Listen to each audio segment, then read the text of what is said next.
Assalamualaikum warahmatullahi wabarakatuh. Halo teman-teman semuanya, perkenalkan nama saya Teddy Prastia dengan NIM 2100004009. Saya berasal dari program studi Pendidikan Bahasa Inggris, Fakultas Keguruan dan Ilmu Pendidikan Universitas Ahmad Dahlan. Saya telah melaksanakan kegiatan Kampus Mengajar 7 pada tanggal 26 Februari hingga 14 Juni 2024 di SD Muhammadiyah Gendol 1. Saya melaksanakan banyak sekali kegiatan selama saya mengikuti Kampus Mengajar 7 ini, yang diawali dengan kegiatan observasi dan dilanjutkan untuk menyusun perangkat atau media ajar yang cocok dan efisien untuk diterapkan di sekolah penempatan saya.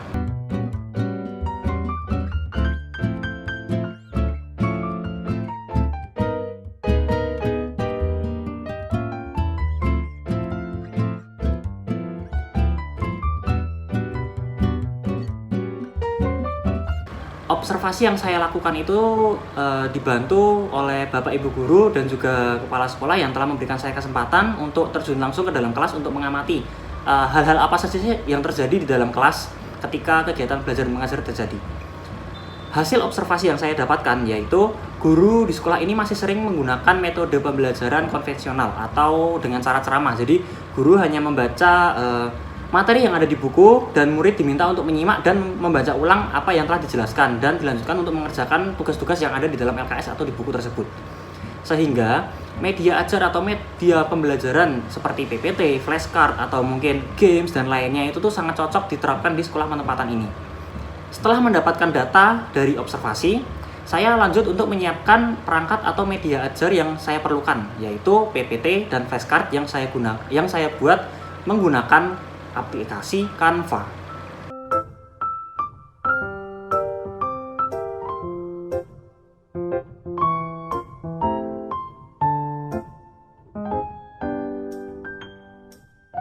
Pertama-tama, sebelum proses pembelajaran di kelas bahasa Inggris ini dimulai, saya dan murid-murid itu membaca hafalan surat pendek dan doa sebelum belajar. Dilanjutkan dengan menanyakan kabar murid, apa perasaan mereka, serta memeriksa kehadiran murid di kelas. Selanjutnya, penyampaian materi saya sampaikan menggunakan PPT. Saya pilih PPT karena saya dapat membuat animasi serta saya bisa menambahkan gambar-gambar di dalam PPT saya, sehingga hal tersebut bisa menarik perhatian dan fokus murid ke dalam materi yang saya sampaikan. Murid menyimak materi yang saya sampaikan dengan seksama dan mereka fokus pada materi yang saya sampaikan di PPT tersebut. Selanjutnya, saya memberikan ice breaking dengan permainan games flashcard untuk membuat suasana di kelas menjadi lebih menyenangkan dan menjadi tidak tegang. Hal ini saya lakukan untuk melatih kosakata bahasa Inggris murid. Kartu ini berisikan kosakata sehari-hari seperti ekspresi wajah, nama buah, nama sayur, dan sebagainya. Setelah permainan berakhir, saya memberikan tugas kepada murid untuk mengerjakan tugas yang terdapat di LKS dan dikumpulkan untuk dinilai. Tugas yang diberikan itu sesuai dengan materi yang telah saya sampaikan sebelumnya. Selesai mengerjakan tugas, saya menanyakan kembali kepada murid-murid tentang materi yang telah saya sampaikan, baik itu yang ada di PPT maupun yang ada di permainan flashcard. Beberapa murid berhasil menjawab dengan jawaban yang benar, dan ada juga murid yang masih susah untuk menjawab atau masih kesulitan dalam menjawab pertanyaan yang saya berikan. Lalu saya menutup kelas dengan membaca doa dan alhamdulillah secara bersama-sama. Dan sekarang saya akan menjelaskan dampak apa saja sih yang timbul setelah saya melaksanakan kegiatan pembelajaran bahasa Inggris menggunakan PPT dan flashcard.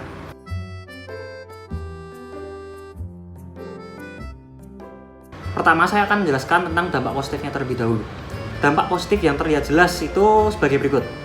Pertama, murid itu menjadi lebih fokus. Nah, dengan adanya gambar-gambar dan juga animasi yang saya terapkan, yang saya gunakan di dalam PPT saya, itu menjadi daya tarik tersendiri bagi murid untuk memperhatikan layar atau memperhatikan materi yang ada di PPT yang saya share menggunakan proyektor seperti itu, sehingga materi yang saya sampaikan itu bisa disimak oleh murid-murid.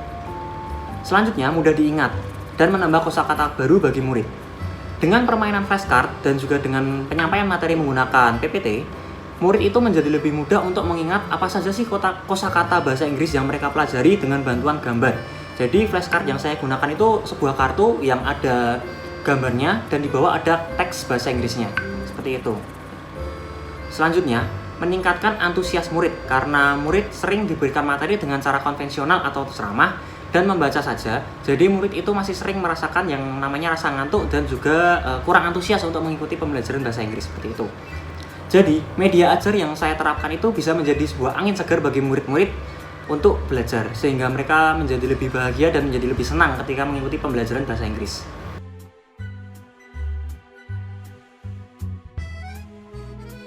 Namun, ada beberapa dampak negatif juga yang timbul, seperti yang pertama, pembuatan media ajar itu memakan waktu yang cukup lama.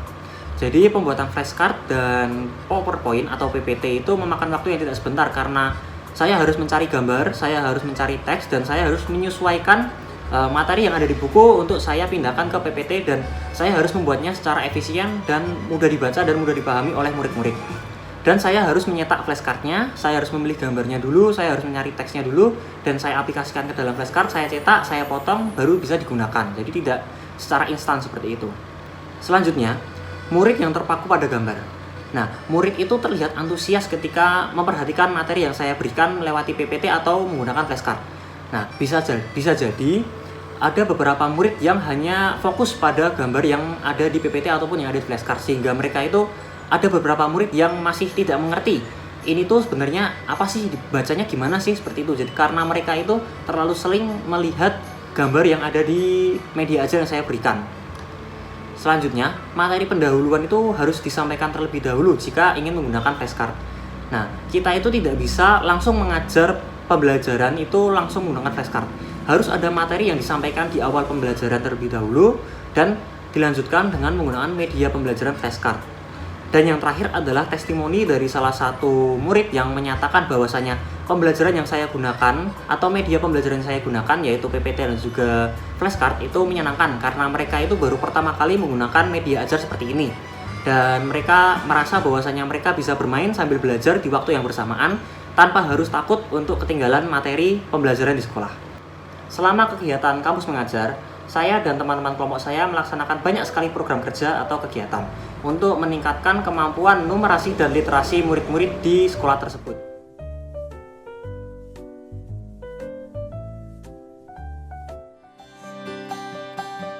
Program kerja yang kami laksanakan diantaranya adalah tebak kata, membaca nyaring,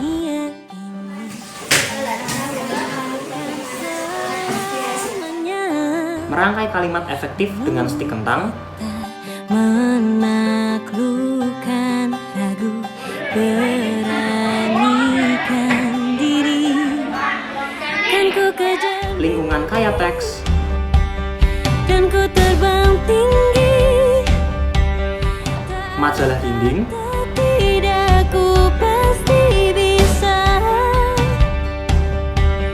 kan ku coba ubur-ubur numerasi, ditemani pagi, tak ada yang temu festival dan pameran karya, bisa. lomba cerdas cermat dan puisi, Bisa, bisa,